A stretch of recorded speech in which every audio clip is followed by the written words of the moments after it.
नमस्कार मित्रमैत्रिणींनो, तूही रे माझा मित्वा या मालिकेच्या आजच्या भागामध्ये आपण पाहत आहोत. राकेशने त्याच्या गुप्तहेरांना कॉल केलेला असतो. त्यानं शलाकावर नजर ठेवायला सांगितलेलं असतं आणि तेव्हा त्याला असं समजतं की ती कुठेतरी रिक्षात बसून गेलेली आहे म्हणून. तेव्हा राकेश बोलत असतो, मला माहीत आहे ती कुठे गेली असेल. तू तिच्या डोक्यावर असा दगड मारलास की त्यामुळे ती कुठे जाणार हे मात्र नक्की आहे. तू ठेव फोन, मी पाहतो. असं म्हणता क्षणी समोरून शलाका रिक्षामध्ये बसून येताना दिसत असते. त्याला माहिती असते ही ईश्वरीकडेच येणार आहे, पण ती यायच्या अगोदरच त्याला इथून पळ काढायचा असतो. पण तसं अजिबात होत नाही. फोन ठेवतो की न ठेवतो की लगेच शलाका तिथे आलेली असते. शलाकाला पाहिल्याच्या नंतर तो लगेचच त्याच्या खोलीमध्ये जाण्याचा प्रयत्न करत असतो. ती त्याला राजेश्वर म्हणून आवाज देते. आवाज दिल्याच्या नंतर त्याच्या मागे धावते. धावत आल्यावर राजेश लगेचच तिच्या हाताला पकडतो आणि ती जोरात दरवाजा वाजवण्याचा ठोठवण्याचं काम करत असते. त्याला खरं तर वाटत असतं हिनं मला ओळखलेलं नसेल आणि ती ईश्वरीला बेधडकपणे भेटायला जाईल, पण तसं न होता ती दरवाजा वाजवते आणि लगेचच राजेश्वर तिचा हात पकडतो, खेचतो आणि आतमध्ये ओढून घेऊन दरवाजा लॉक करून घेतो. लगेचच तिचं तोंड दाबून तो तिला म्हणत असतो, तू इथे काय करतेस? आणि तेव्हा ती बोलत असते, मी तुला नाही सोडणार.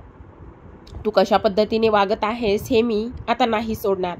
तेव्हा राजेश्वर पुन्हा तिचा तोंड दाबून तिच्यावर राग व्यक्त करण्याचं काम करत असतो. तेव्हा राजेश्वर तिला म्हणत असतो, गुपचूप मुंबई सोडून इथून निघून जायचं. पण ती बोलत असते, नाही, मी इथून कुठेही निघून जाणार नाही. तू माझ्या आयुष्याचं वाटोळं केलंस, मला बरबाद केलंस. तुला धडा शिकवल्याशिवाय मी कुठेच जाणार नाही, असं इथे ती बोलत असते. तर इकडे किचनमध्ये नम्रता काम करत असते आणि तेवढ्यातच ईश्वरी तिच्या पाठीमागे येऊन उभी राहते आणि तिला म्हणत असते, अगं ताई, मला तुझ्याशी बोलायचं आहे. शलाकाताईंचा किती वेळ झालं फोन येऊन गेला होता, पण त्या आणखी सुद्धा घरी आल्या नाहीयेत. मला त्यांची खूप जास्त काळजी वाटायला लागलेली आहे. त्या कशा आल्या नसतील म्हणून ती त्यांना कॉल करायला घेते. तर इकडे राजेश्वरने तिचं पुन्हा रडरड दाबलेलं असतं आणि तो म्हणत असतो, काय करणार आहेस तू? मला बरबाद करणार आहेस? तुझी हिंमत कशी झाली मला बरबाद करण्याची? आणि तेवढ्यातच तिचा फोन वाजतो. फोन वाजल्याच्या नंतर मात्र इथे तो बोलत असतो, घे, तुझ्याच मैत्रिणीचा फोन आहे. आणि तेवढ्यातच ती म्हणत असते, अच्छा, म्हणजे तू तोच वकील आहेस? अरे, तुला ती देव माणूस मानते, तुला कसं कळत नाही? तू माझ्यासोबत जे काही केलंयस ते मी तिच्यासोबत अजिबातच होऊ देणार नाही. तू असं अजिबातच तिच्यासोबत वागणार नाहीस याची मी तुला खात्री देते. आणि त्याचबरोबर तू मला फसवलंयस, पण मी आता त्या पोरीला नाही फसू देणार किंवा तुझ्या जाळ्यामध्ये मी तिला नाही अडकू देणार. जे तू माझ्यासोबत वागलास ते मी ईश्वरी सोबत अजिबातच वागू देणार नाही, कारण ईश्वरीचे माझ्यावर खूप जास्त उपकार आहेत. तुला मी चांगलाच धडा शिकवणारे, जन्माची अद्दल मी तुला घडवणारे, असं ती बोलत असते आणि पुन्हा त्याची कॉलर पकडण्याचं काम करत असते. तेव्हा राकेश फोन ईश्वरीचा उचलत नसतो, कारण तिला समजलेलं असतं की हा तोच हरामी माणूस आहे ज्याबद्दल ईश्वरी बोलत आहे. पण ईश्वरी निरागस आहे, तिला ह्या कसल्याच गोष्टीची जाणीव नसते. तेव्हा राकेश बोलत असतो, तू माझं काही वाकडं करू शकत नाहीस आणि स्वतःचा जीव जर प्यारा असेल तर हे मुंबई शहर सोडून तू लवकरच ताबडतोब निघून जायचेस आणि जर नाही गेलीस तर माझ्या इतकं वाईट काहीच नसणार आहे, असं म्हणूनच तो तिला धक्का देतो. तेवढ्यातच ती खाली जमिनीवर पडत असते आणि तो तिच्यावरती खूप जास्त रागावून बोलण्याचं काम करत असतो. त्याला एका गोष्टीची काळजी सुद्धा वाटत असते, जर आता हिचं काय करायचं, ही तर इथपर्यंत येऊन पोहोचलेली आहे, पण काहीतरी सोल्युशन काढावंच लागणार आहे. इकडे मात्र राजेशने फोन न उचलल्यामुळे नम्रता म्हणत असते, अगं राकेशराव तर फोन उचलत नाहीयेत, मग तू एक काम कर ना, शलाकाताईंना तरी फोन करून बघ. तेव्हा इथे ईश्वरी बोलत असते, हो, मी शलाकाताईंना नक्कीच कॉल करू शकते. असं म्हणूनच ती शलाकाचा नंबर डायल करत असते आणि शलाका सुद्धा फोन उचलत नाही आणि तिनं सुद्धा फोन ईश्वरीचा कट केलेला असतो. आता फोन हा राकेश पाहत असतो आणि राकेशनेच तिचा तो फोन कट केलेला असतो आणि तेव्हा लगेचच ईश्वरी बोलत असते, असं कसं होऊ शकतं? हिनं सुद्धा माझा फोन कट केला. त्या ठीक तर असतील ना, कारण त्यांच्या नवऱ्याने जवळपास त्यांना धमकीच दिली होती. त्या खूप मनाने चांगल्या आहेत ग, आता काय करावं मला कळत नाही, असं ईश्वरी नम्रताला सांगत असते. तेव्हा राकेश आता इथे जी काही शलाका आहे तिच्याबरोबर खूप काही बोलत असतो. तो म्हणत असतो, तुला आत्ताच्या आत्ता हे शहर सोडून जायचं आहे आणि तू काय समजलंस मला, माझ्या आणि ईश्वरीच्या मध्ये तू येणार आहेस? अजिबातच मी तसं होऊ देणार नाही.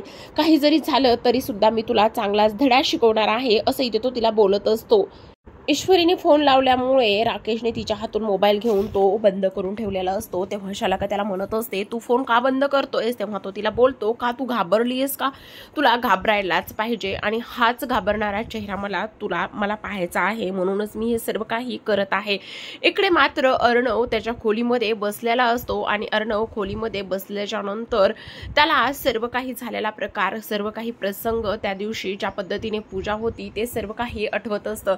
पण आत्याने घरी गेल्यावर असं सांगितलेलं असतं की ईश्वरी तिच्या मित्रासोबत, म्हणजेच की जो काही राकेश नावाचा तिचा मित्र आहे, वकील आहे, खूप देव माणूस चांगला आहे आणि ती त्याच्यासोबतच बाहेर गेलेली आहे। ह्या गोष्टी जेव्हा त्याला इथे आठवतात तेव्हा त्याचं मन थोडंसं खचलेलं असतं। खरंच तिच्या आयुष्यामध्ये कोणी दुसरी व्यक्ती असेल का? आणि त्याचबरोबर मी तिचा एवढा विचार करत आहे, नेमकं माझ्या मनामध्ये काय चाललेलं आहे हे त्याला समजत नसतं। तेवढ्यातच तिथे आकाश येतो। आकाश इथे पाहतो तर लॅपटॉपवरती ईश्वरीचा फोटो स्क्रीनवर असतो आणि तेव्हा तो बोलत असतो, छान आहे ना फोटो, मस्त आलाय ना? तेव्हा अर्णवचं लक्ष नसतं आणि तो बोलतो, हो मस्त आलाय। आणि त्यावर आता इथे आकाश म्हणत असतो, हो म्हणूनच तू एवढा तो फोटो पाहत बसलेला आहेस, हो की नाही? त्यावर आता इथे अर्णव बोलत असतो, हे बघ तू उगाच चुकीचा अर्थ काढत आहेस, मला काही माहिती नाहीये आणि तू असं का बोलत आहेस हे सुद्धा मला नाही माहिती, असं ह्या सर्व गोष्टी इथे तो बोलत असतो। आणि त्याचबरोबर आता आकाश म्हणत असतो, अरे मी कुठे काय बोललोय, तूच तर हे सर्व काही बोलत आहेस, नेमकं तुला दादा काय होतंय ते एक गोष्ट तू लक्षात आणि क्लिअर ठेव।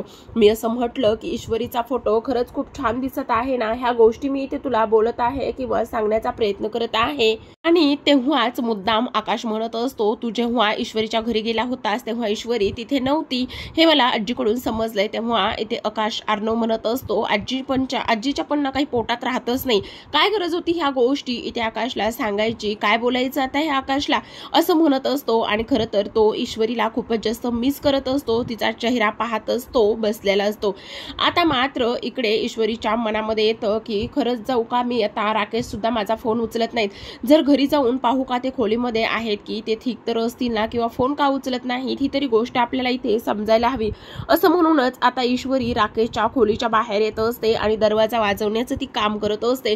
राकेशजी तुम्ही आहात का आतमध्ये, असं म्हणूनच ती दरवाजा ठोठवत असते, कारण बाहेरून तर दरवाजाला लॉक नसतं, म्हणजेच राकेशजी नक्कीच आतमध्ये असणार अशी तिला खात्री असते।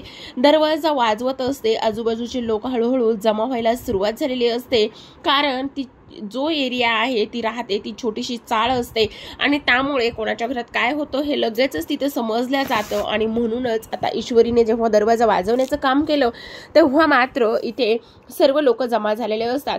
इकडे मात्र शलाका आवाज देण्याचं काम करत असते, पण राकेशने मात्र तिच्या तोंडावरती हात ठेवून तिचं तोंड बंद करण्याचं काम केलेलं असतं, जेणेकरून ती बाहेर ओरडली तरी बाहेर आवाज जाऊ नये आणि ही गोष्ट इथे कोणाला समजू नये, मुळात म्हणजे ईश्वरीला समजू नये की इथे शलाकाचं आणि त्याचं नातं काय आहे आणि त्याचबरोबर तो कोण आहे। ह्या गोष्टी मात्र मला ईश्वरीपासून लांब ठेवायच्या आहेत, कारण मला ईश्वरी खूपच जास्त आवडत आहे, माझी इंदोरी जिलेबी तो तिला म्हणत असतो।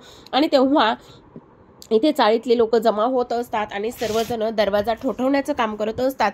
आणि त्याचबरोबर राकेशजी तुम्ही आतमध्ये आहात का, असा प्रश्न ईश्वरीजी सतत विचारत असते। आता मात्र इकडे शलाकाला तो बेशुद्ध करत असतो आणि शलाका लगेचच बेशुद्ध होती। शलाका बेशुद्ध झाल्याच्या नंतर उभा राहिलेली शलाका हळूहळू खाली जमिनीवर कोसळत असते। तेव्हा त्याच वेळी तिच्या हातातल्या झटापटीमध्ये तिच्या हातातल्या काही ज्या बांगड्या आहेत त्या सुद्धा इथे तुटलेल्या असतात। शलाका बेशुद्ध होऊन जमिनीवर पडते तेव्हा मात्र राजेशच्या पायाखालची जमीनच सरकते।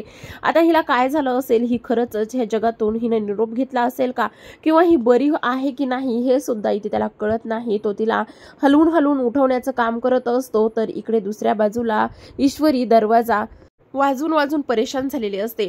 तेवढ्यातच एक माणूस तिला विचारत असतो, मी काही मदत करू का? तेव्हा तो सुद्धा खूप जोरामध्ये दरवाजा वाजवत असतो, जेणेकरून दरवाजा उघडला जाईल आणि तेव्हा ठोठवण्यात येत असतो। आता मात्र इथे कुजबूज सुरू होते की काय झालेलं असेल। हा राकेश बरा तर असेल ना, किंवा त्याला काही झालेलं तर नसेल ना, असा प्रश्न त्यांच्या मनामध्ये निर्माण होत असतो. इकडे शलाका काहीच उत्तर देत नसते आणि त्याचबरोबर राकेशला तर पुढे आड आणि मागे विहीर अशीच परिस्थिती त्याची झालेली असते. आता मला दरवाजा तर उघडावाच लागणार आहे, मी ईश्वरीला काय सांगू मला समजत नाही, शलाकाचं मी काय करू ह्या सुद्धा गोष्टी मला इथे कळत नाही. मग आता काय करायचं हा प्रश्न त्याच्यासमोर उभा राहिलेला असतो. इकडे मात्र पुन्हा ती लोक दरवाजा तोडण्याचं काम करत असतात आणि जोराजोरात धक्के लागल्याच्या नंतर आता राकेशला प्रश्न पडतो की नाही मलाच दरवाजा जाऊन उघडावा लागेल, पण तोपर्यंत मला काहीतरी करावंच लागणार आहे. पण ह्या शलाकाचं काय करू, म्हणून तो लगेच शलाकाला सोप्याच्या खाली ढकलत असतो आणि सोप्याच्या खाली तो लपून ठेवण्याचं काम करत असतो. तेवढ्यातच तो दरवाजा उघडून बाहेर येतो आणि अगदी शर्टलेस असतो, त्याचबरोबर गळ्यामध्ये टॉवेल टाकून तो बाहेर आलेला असतो. आणि तेव्हा समोर ह्या गोष्टी पाहायला नंतर त्याला धक्का बसतो आणि ईश्वरीला तर अशा अवस्थेमध्ये पाहिल्यावर ती म्हणत असते, अहो राकेशजी तुम्ही ठीक तर आहात ना, तुम्हाला काही झालेलं तर नाही ना, आणि हा सर्व काही काय प्रकार होता, त्याचबरोबर तुम्ही एवढा वेळ दरवाजा का बरं उघडत नव्हता, सर्व ठीक तर आहे ना. तेव्हा राकेश बोलत असतो, हो ईश्वरीजी काय झालेलं आहे, मी ठीक आहे, मी वॉशरूमला गेलेलो होतो, पण तुम्ही एवढ्या उशिरा इथे काय करताय, आणि त्याचबरोबर एवढे सर्व लोक जमा झाले होते, काही सिरियस नाहीये ना. तेव्हा ईश्वरी बोलत असते, नाही राकेशजी सर्व काही ठीक आहे, पण मला खूप भीती वाटत होती, तुम्ही आतापर्यंत दरवाजा उघडत नव्हते म्हणून, चला ना मला तुमच्याशी बोलायचं आहे, आतमध्ये चला ना, असं म्हणूनच ती आतमध्ये त्याच्याबरोबर जाते. जेव्हा जाते तेव्हा मात्र इथे तिच्या समोर खूपच मोठं दृश्य असतं. तेव्हा ती लगेचच बोलत असते, शलाका. तेव्हा राकेशला प्रश्न पडतो, काय शलाकाला तर मी लपवलं आहे, मग ईश्वरी असं का बोलत आहे. तेव्हा ती बोलत असते, अहो राकेशजी मला तुम्हाला शलाकाताईविषयी बोलायचं आहे. खरं सांगायचं म्हणजे शलाकाताईला त्यांच्या नवऱ्याने धमकी दिलेली आहे आणि धमकी दिल्याच्या नंतर मात्र शलाकाताई इकडे मला भेटण्यासाठी येत होती आणि तेवढ्यातच आता इथे जी काही तिच्या बांगडीची तुटलेली काच आहे ती ईश्वरीच्या नजरेस पडते आणि ईश्वरी ती काच उचलण्यासाठी खाली बसत असते. खाली बसल्याच्या नंतर मात्र जेव्हा ती काच पाहते तर त्या काचेला थोडंसं रक्त सुद्धा लागलेलं असतं. ईश्वरी ती काच उचलते आणि तेवढ्यातच राकेशला पुन्हा एक मोठा धक्का बसतो. त्याच्या मनामध्ये अनेक विचारांची घालमेल सुरू असते. आता ही बांगडी इथे कशी काय, आणि त्याचबरोबर ईश्वरी आता काय काय प्रश्न विचारेल आणि काय काय नाही ह्या गोष्टी आता इथे त्याला समजत नसतात. त्याचबरोबर आता मी ईश्वरीला इथे कशा पद्धतीने सर्व काही गोष्टी इथे सांगू किंवा तिच्या कुठल्या प्रश्नांची उत्तरं देऊ हे सुद्धा आता मला इथे समजत नाही, मी काय करू, असं इथे ती बोलत असते. आता ईश्वरीच्या अगदीच अपोजिट साईडला इथे शलाकाचा जो काही शलाकाची बॉडी आहे किंवा शलाका जी आहे बेशुद्ध झालेली ती त्या बेडच्या खाली असते. तेव्हा राकेश सुद्धा लगेचच 2 पायावरती खाली बसतो आणि 2 पायावरती खाली बसल्याच्या नंतर इथे तो म्हणत असतो, काय झालं ईश्वरीजी. तेव्हा मात्र इथे ईश्वरी म्हणत असते, अहो राकेशजी ही बघा ना इथे बांगडी आहे तुटलेली, हा बांगडीचा काच. तेव्हा मात्र राकेश थोडीशी सावरासावर करतो आणि म्हणतो, अहो मी वकील आहे आणि त्याचबरोबर कोर्टामध्ये असंख्य अशा केसेस येतात, मग त्याचे पुरावे मला जमा करावे लागतात किंवा मी ते साठवून ठेवतो जेणेकरून मला पुढची प्रोसेस सोपी जाईल आणि त्यातलाच हा एक पुरावा असू शकतो. तुम्ही काळजी करू नका, सर्व काही ठीक होईल, आपण त्या शलाकाला शोधूयात, तुम्ही नका काळजी करू, असं इथे तो तिला तिची समजूत घालूनच बोलण्याचं काम करत असतो. आणि ईश्वरीला तो विश्वास देऊन तिथून पाठवून देण्याचं काम करतो. तो म्हणत असतो, तुम्ही गेलात तरी सुद्धा चालेल. आता मात्र शलाकाचं काय करायचं हा प्रश्न त्याच्या मनामध्ये सुरू असतो. तर प्रेक्षकांनो आजच्या भागामध्ये एवढंच. उद्याचा भाग तर खूपच सुंदर असा झालेला आहे. तो म्हणजेच की ईश्वरी खूपच छान तयार होऊन ऑफिसला गेलेली असते आणि सर्वांसमोरच अर्णवचे आभार मानत असते, तुम्ही काल स्वतःहून माझी पर्स देण्यासाठी ऑफिसपर्यंत आलात आणि त्यासाठी खरंच सर खूप मनापासून आभार, असं बोलल्याच्या नंतर मात्र जी काही लावण्य आहे तिला तर धक्काच बसतो आणि लावण्य रागातच चरफडतच त्याच्या केबिनमध्ये जाते आणि गेल्याच्या नंतर ती बोलत असते, तू एक एवढा मोठा कंपनी ओनर आहेस आणि सर्व आहेस तरी सुद्धा तू एम्प्लॉईच्या घरी तिच्या विसरलेल्या वस्तू देण्यासाठी जातोस. तू हे विसरू नकोस की तुझ्या या कंपनीमध्ये माझ्या डॅडने काही शेअर्स ठेवलेले आहेत किंवा ते भागीदार आहेत. तेव्हा मात्र इथे अर्णव बोलत असतो, अगं तू एक गोष्ट विसरते, जेव्हा हे सर्व काही ठरलं होतं किंवा जेव्हा तुला जॉब जॉब देण्याची ऑफर आली होती तेव्हा तुझ्या डॅडनीच असं एक डिसाईड केलं होतं किंवा मला सांगितलं होतं की हिला कुठलीही स्पेशल ट्रीटमेंट देऊ नका म्हणून, तेव्हा लावण्या बोलत असते मग तू माझा सतत अपमान तर नाही करू शकत ना, आणि त्या ईश्वरीच्या जागी तू मला लेखतोस. तेव्हा अर्णव बोलत असतो तू त्या ईश्वरीची अजिबात कंपेअर करू नको, ती तुझ्यापेक्षा खूपच जास्त बेटर आहे आणि ती असले फालतू कामं सुद्धा करत नाही. असं तो इथे बोलल्याच्या नंतर मात्र लावण्याला खूपच मोठा धक्का इथे बसत असतो आणि तुझ्यापेक्षा खूपच जास्त बेटर प्रूफ सुद्धा ती स्वतःला करू शकते असं म्हणूनच आता इथे अर्णव लावण्याला बोललेला असतो आणि तसं बोलूनच तो निघून जातो. तेव्हा मात्र लावण्याचा खूप अपमान झालेला असतो, तिचा इगो हर्ट झालेला असतो. तेव्हा ती स्वतःशीच ठरवते ही लावण्या एवढ्यात हार मारणार नाही, काही जरी झालं तरी सुद्धा ह्या ईश्वरी देसाईला मी ऑफिसमधून घालवणारच आहे आणि ही मला स्वतःला दिलेली एक चॅलेंज आहे असं म्हणूनच ती म्हणत असते. आता ईश्वरी बघ तुझे दिवस भरलेले आहे. तर प्रेक्षकांनो कसा वाटला रिव्ह्यू? मस्त ना? चला मग चॅनलला सबस्क्राईब करा आणि